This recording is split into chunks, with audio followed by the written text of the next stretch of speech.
today's talk. I see there's a problem with YouTube messing me around with the position of the camera, which I tried to put round the other way, which is easier. I think it works better not in portrait rather than in landscape. I think it's better than in portrait format, but for whatever reason it's put me around this way today, and so that makes it a bit more difficult for me. And if I put that up like that, and can you see, is that all right? It seems to be okay anyway.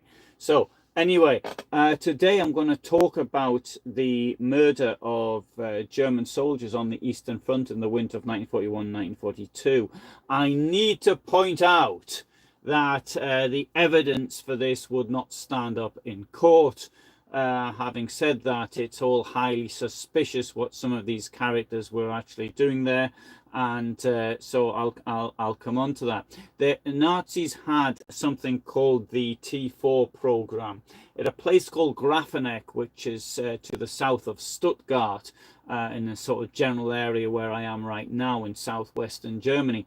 A place called Grafenegg was opened. It was a former castle, and in this castle, or Schloss, or this manor house, I think is a better word for it, 10,500 people were murdered in 1940, and that's often seen as being the first place where these killings took place, but it wasn't. It actually happened before then. It was the middle of October 1940, and Hitler decided that the regime was going to murder those who were physically and mentally challenged. And so this started, this was backdated to the 1st of September, and it started at Grafenegg. Well, that's what normally is actually said. I know I even said that myself in the video I did in Grafenegg, but that's not actually true. The first murder took place, as far as I'm aware, on the 10th of September 1939, but it happened in occupied Poland.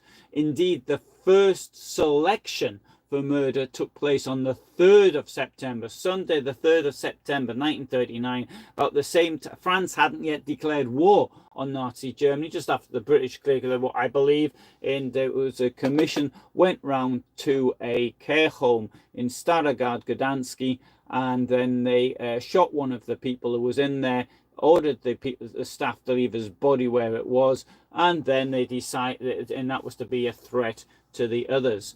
And so the objective of this was to get rid of the life deemed unworthy of life.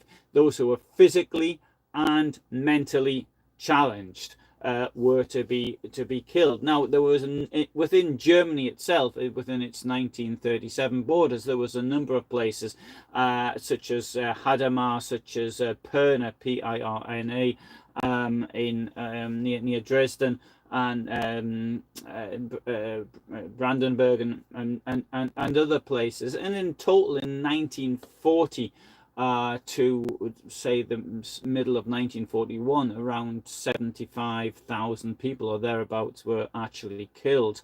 And this was a fundamental part of sort of Nazi thinking. Even Hitler had said in 1933, he said that when the subject was brought up about him of getting rid of the people in this condition, he said, well, that's something you normally only do in war, because war was actually needed to do it. Now, I have to draw a distinction between euthanasia, which is voluntary, when somebody wants to die because of illness, or they have something which is incurable, and this murder, not of people who actually requested it. There's a worlds apart between the two things. And so there were the staff, though, that were going around killing people, and many of these people either, well, nearly all of them in fact, either went on to kill Jewish people in Poland, or occupied Poland, I should say, or they continued to murder people, but in secret. It was mass killings until there was too many protests. Then they pretended they'd stopped doing it, although they did continue to do it in secret at various locations. Now, the staff between the two. So the mass killings stopped in the summer of 1941, and the murders of the Jewish people started in the late winter spring of 1942. And what these characters were doing, these killers were doing in the meantime, is what is highly suspect. A lot of them were said to be in something called Osteinsatz. Einsatz means operation, Ost means east, and that's what I'm going to talk about. So on the 11th of December 1941, Hitler called, well, he had a meeting of the Reichstag. He called it earlier, and then he declared war on the United States. And so all of his cronies were in Berlin at the time. Many of them were members of parliament, members of the Reichstag, and they were asked if they'd hang around for the next day. And then at this meeting the next day, they were informed of the Holocaust. And of that, it's pretty clear from the diaries of a couple of people above all. Anyway, I've done that. I won't go into that now, but I have done a video on that subject. Now, in view of this announcement, there were a number of meetings which led to the Wannsee Conference, which was to plan and coordinate how the Jewish people were going to be killed. And particularly now the green light had been given. So that was held on the 20th of January 1942. And on the 14th of December 1941, however, Himmler met Victor Brack, who was the organizational director of the T4 killing program. And according to Himmler's diary, what they were talking about was, as he put it himself, euthanasia. So Victor Brack had been in charge of the euthanasia campaign from the beginning. So, and this had killed people largely by gas in places like Grafenach, Hadamar, Bernburg, Pirna, Hartheim, I think that's it. And this had affected the order for this had been given in the middle of October 1939, but backdated the 1st of September. So it looked as though it was something related to the war. Now, on the 24th of August 1941, Hitler had given his doctor, Karl Brandt, and Reichsleiter Philip Buhler verbal instructions to end T4, although, as I said earlier, the killings did continue. In fact, the last killing was done 3 weeks after the end of the war. The doctors just kept on killing. Nobody told them to stop doing it. And the American occupation authorities didn't realize that people were still being killed. Now, the people started to be murdered by gas at Helmno nad Nerum on the 8th of December 1941. And so that was actually even before Hitler told, 4 days before, that Hitler told his cronies that the Holocaust was about to be launched. Paul Blerbel said at his trial that he got a gas fan in the autumn of 1941 whilst he was in Ukraine. And the construction of the Beaujet's death camp appears from the description to have started around this time as well. I actually interviewed somebody who actually built the camp. He was one of those who was assigned to the construction of it, and it was. I couldn't get a date out of him, of course, but from the description, it was clearly quite cold at the time they did it. So therefore, I assume it was in November, December, hard to say. So anyway, so the people from the T4 program, if that's the right word, murder operation, so they're waiting for the deportations, the death camps to begin. They were sent on an operation to Minsk, the capital of Belarus today. And it's rather difficult. Why were they all sent there? And in charge of the operation was none other than Victor Brack, the person in charge of T4 killings. So this was the Osteinsatz, and in theory, this was to assist with the medical care and evacuation of wounded soldiers from the Eastern Front. And the Osteinsatz was coordinated by Organisation Tod. And the Organisation Tod was to do with road construction and engineering works and railway lines and things of this nature. So it's all a bit odd, and it's this thing here is why would they hide a medical operation as being part of a construction operation? So Bracken and a number of these people from the T4 went to Minsk in January 1942. And so we know on the 7th of December 1941 there'd been the Soviet counterattack in front of Moscow, and this had made major inroads into the German lines. In fact, in some places they had to pull back as much as 300 kilometers. The entire supply system clearly broke down, and this would obviously include medical assistance as well. But if you look at a map, you can see that Minsk is still well behind the lines. So it was never threatened. So the front settled well to the east of where the Belarusian border is today. So they didn't get that far. So why would any problems be developing in the Minsk area? So any German soldiers who were evacuated to Minsk were clearly out of harm's way, I would have thought, and they were clearly capable of getting assistance. Now, there's one person called Paulina Kneisler. She was a nurse. She'd been deployed as assistant and as an assistant to the T4 murder program. She admitted to a friend after the war that she'd been sent there to kill German soldiers. And I've done a video on Kneisler, and it seems highly likely, if not almost certain, I would say, that the others were sent there for this purposes, because the means of killing in this case would have been by lethal injection. And so at least 40 of the staff from Hadamar were deployed in the Osteinsatz. This Osteinsatz program ended in April 1942. A number of the men were reassigned to Action Reinhardt. And whereas I did say that nearly everyone was assigned from the T4 program to either so it's either the murder of the Jews or the continued killing. It needs to point out that it was a minority of people who were sent to Minsk, but it does seem rather odd, to say the least. Now, the best known person who was involved in this and whose photograph I used as the introduction was Irmfried Ebel, future commandant at Treblinka.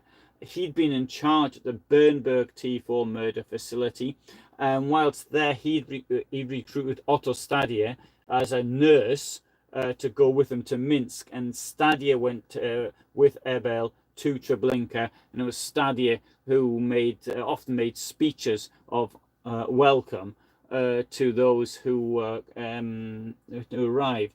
I've actually written the text of a video on him, although I haven't actually put it together later. Another one of them from Bernberg was a character called Werner Dubois, or Werner Dubois. He was later at Beaujetz and Sobibor. Another one, Heinrich Gley, he was posted to Grafenik and Pirna, and after Minsk he went to Beaujetz. He was at Poniatowa, Travniki and Majdanek. And Heinrich Artematis had been at Pirna before the T4 killings started, and so he was an old hand, and he just happened to be there. And then, as he was already working as a nurse, he then continued. He then worked in the killing of it. He was somebody who'd been in the army. He served during the Polish and the French campaigns, and in September 1941 he joined the Osteinsatz, and he was later sent to Treblinka and Sobibor. Willy Grossman was at Pirna before going to Minsk, and then back to Pirna, then to Travniki, and then to Treblinka.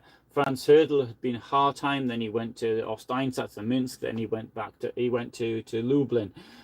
So he was the driver of Franz Stangl, who was the commandant at Sobibor and then at Treblinka. Karl Schluch was at Grafenek and Hadamar before going to Minsk, and he's in the photograph, a rather famous photograph with the staff from Belzec standing in front of one of the houses there. So he was also at Poniatov and Majdanek, and Heinrich Unvarau was at Grafenek and Hadamar before going to Minsk, and then he was at Belzec and Sobibor, and Zerka was at Grafenek, Hadamar, and Stonstein, then sent to Minsk, and then to Belzec and Sobibor. So I know these are just a few that I found, but there's quite a number of them who clearly were there. Now, Odilo Globotnik, he was in charge of the Operation Reinhardt murder camps in Lublin. On the 23rd of June 1942, Victor Brack wrote to Himmler. And he said that in his letter, we've got the following quote. I'm going to quote it now. In accordance with my orders from Reichsleitner Buhler, I have long ago put at the disposal of Brigadier Führer Globotnik part of my manpower to aid him in carrying out his special mission. Upon renewed request, I have now transferred to him additional personnel.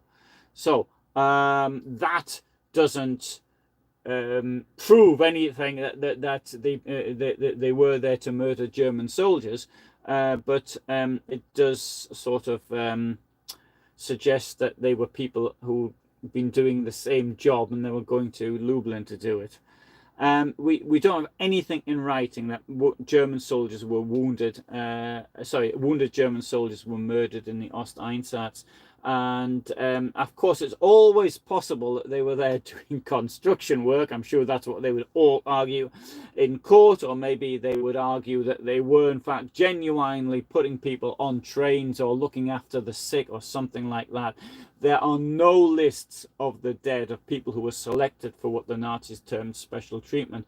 We don't even know how the killings took place. I mean, we're assuming that it was done by lethal injection. I mean, I think it would be rather difficult if they'd started shooting, for example, German soldiers. Having said that, we do know without any doubt that 5,000, at least 5,000 World War I veterans were murdered in the T4 campaign. So why shouldn't they not murder people who were wounded on the East as well? So I would say that circumstantial evidence strongly suggests that the killers in the East, who were sent there to the East, were there to actually kill and not to evacuate German soldiers. Anyway, good, right, so there you are, there you have it. That's a quick overview. So I'll have a look at some of the questions here. So hello Mike and Craig and Paulina in Canada, and Craig's also in Canada, and XYS asked murdered by who? I think I just explained that one. A murder was done by the staff of T4. Murray is late on parade. I got shouted at once in the army for being late on parade, and it was anyway. And hello Annie. Yeah, right. So good. I don't know if there's any questions on that one. That was it was a rather quick one. But the thing is that it's very difficult to actually get more information on it. So that's about it. I mean, we know quite a lot about the T4 program, but about this is really mysterious. And as I say, it would not stand up in court. Mark says they executed former German POWs that were actually in the United States. Yeah, I don't think that was the staff from the T4 though, Mark. As far as I'm aware. Good, right. So anyway, tomorrow, what's the tomorrow? Thursday. I'm going to go away because the company is closing for the weekend, and the Friday. Friday's a day off in Germany, as is Monday. So I'm gonna go. I thought I'm gonna go to France, and I thought I would go to Alsace, and at least I probably won't get there.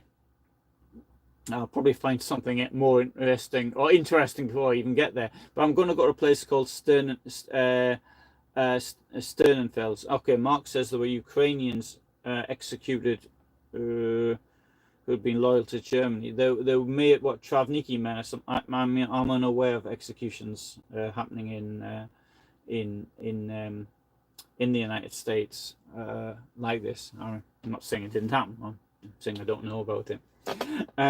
And so anyway, so if I am back on Wednesday of next week, then I may do another talk. But tomorrow at 8 o'clock, I've got a short film. I think it's like 2.5 minutes or something.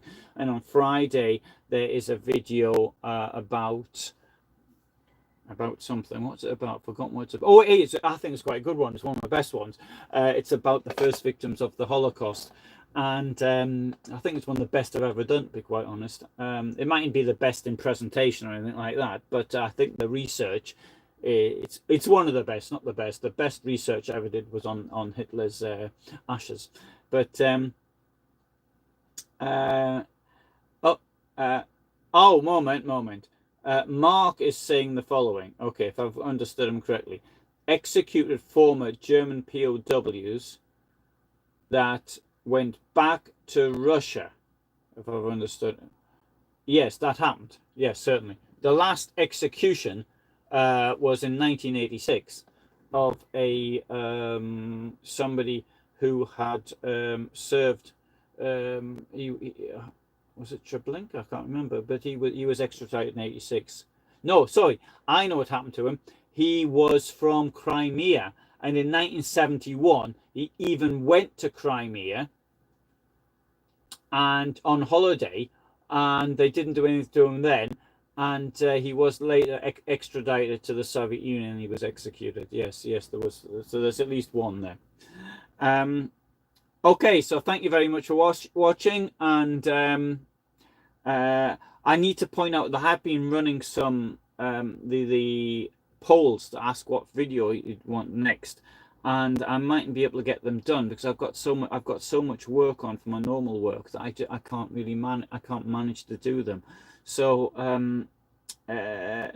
so those I might have to decide myself what videos go up on a Friday and not put it to the vote. It just depends, because in this case I've got one that's coming, whereas I've written it, and in fact all the ones I've offered I've already written them, but not always have I put them together. So that's the problem.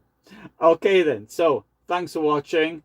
Thanks Annie, and I'll see you. I'll be at the premiere on Friday anyway. I'll try to be. Okay, bye then. Thank you for being here. Bye.